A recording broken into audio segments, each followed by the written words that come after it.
Andrew, that was quite a change in tone from what we saw yesterday, change in tactics from what we saw yesterday. They very much muscled up, so to speak, in that parliamentary question time. We'll get to that in a moment. I do want to start, though, with the breaking news that you brought to our viewers before question time on the Angus Taylor matter, which, very interestingly, didn't feature in question time, and maybe it's because of the news that you revealed before the parliamentary question time began, Andrew. Yeah, so I got the good oil, the information, which the AFP has now confirmed that there will be no investigation into the Minister for Energy and Emissions Reduction. That effectively closes the case, Kieran, with New South Wales Police having referred the matter of the alleged doctored documents seeking to smear Clover to the Federal Police. If we can have a look at that Federal Police statement they put out after our report this afternoon, if we could pull that up, it says the AFP has determined it is unlikely further investigation will result in obtaining sufficient evidence to substantiate a Commonwealth offence.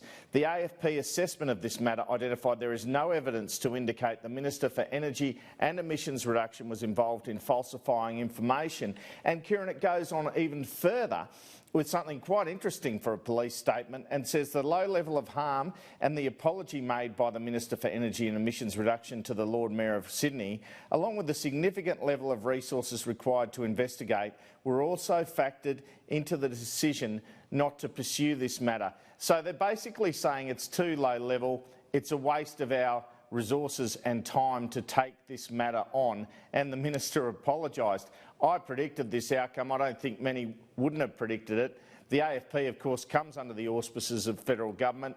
They say they're independent, of course, but when it comes to investigating the politicians, they're never that keen to do so. It has to be something very serious indeed before they'll take up that kind of matter, Kieran. So a great relief for Angus Taylor, a great relief for Scott Morrison as well, Andrew, because this has been a very difficult week. In fact, it's been a difficult few weeks, not just on the fires, but on the sports program, the sports rorts program, and the fact that he'd lost two ministers, cabinet ministers this week anyway. So the fact that the air is out of this story, barring any new revelation, you would imagine this takes a lot of heat off Angus Taylor and a relief, as I say, for Scott Morrison, who has taken a fair bit of flack for his minister. Let's be frank, there were many days in parliamentary sittings at the end of last year where Labor was well on top. Angus Taylor was in a political sense, he was on the back foot, and this had been referred to the police. And when there's ever that limbo, of course, it's difficult to respond politically.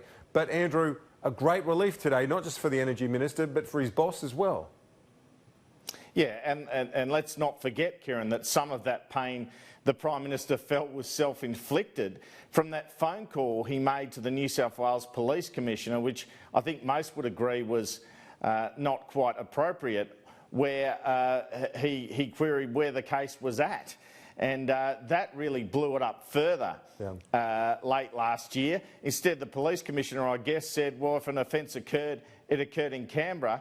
So he shuffled it off to the people in charge of the area of Canberra, the AFP. That's what happened there. But from Morrison's point of view, he thinks he would have pushed the Mackenzie thing out of the way by forcing her to resign. Now this is out of the way. He's hoping for a bit of a clean break now, although Michael McCormack didn't help him yesterday. We'll get to that in a minute, though.